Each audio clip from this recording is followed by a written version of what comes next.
বলেছেন যে 18-র বেলুন দিয়ে দাও, আমরা বেলুন দিয়ে একটা খেলা খেলবো।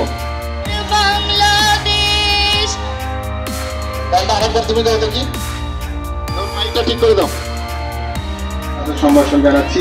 আমাদের মাঝে উপস্থিত হয়েছেন রংপুর জেলা পুলিশের সম্মানিত অভিভাবক পুলিশ সুপার জনাব মোহাম্মদ শরীফ উদ্দিন, অতিরিক্ত ডিআইজি পদে পদোন্নতিপ্রাপ্ত।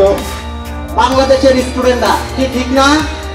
তাহলে তোমরা তো তাদেরই উত্তরসূরি। কে তোমরা? আবু সাইদের উত্তরসূরি। সবাই আবু সাইদের সাথী।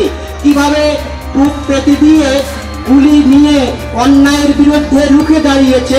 পৃথিবী যতদিন টিকে থাকবে ততদিন হয়তো যুগে যুগে মানুষ এই আবু সাইদকে স্মরণ করে অন্যায়ের বিরুদ্ধে কথা বলতে, রুখে দাঁড়াতে অনুপ্রেরণা পাবে।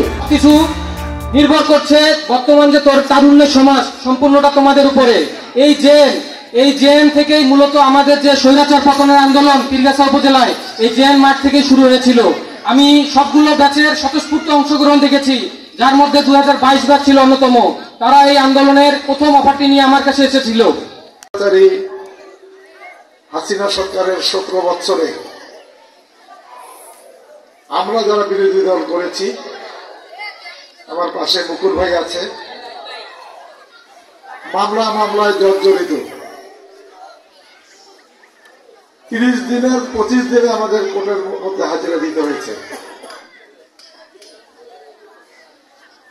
আজকে ছাত্র জনতার বিপ্লবের মধ্য দিয়ে 5 তারিখে আমরা স্বাধীন হয়েছি। জেলা ট্রাফিক বিভাগ রংপুরকে আমি অভিনন্দন জানাই আজকে একটি সুন্দর প্রোগ্রাম করার জন্য।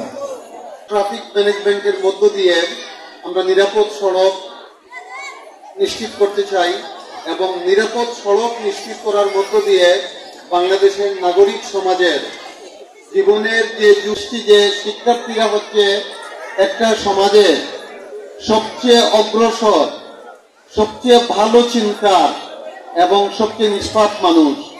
আমাদের শিক্ষার্থীদের কোনো অপরাধ নেই, তাদের মধ্যে কোনো অপরাধ বোধও নেই। আমরা যদি তাদের কাছে আমাদের মেসেজগুলো পৌঁছে দিতে পারি, তাহলে আমরা মনে করি যে আমরা একটা নিরাপদ সড়ক নির্মাণ করার ক্ষেত্রে অনেক দূরে এগিয়ে যাব।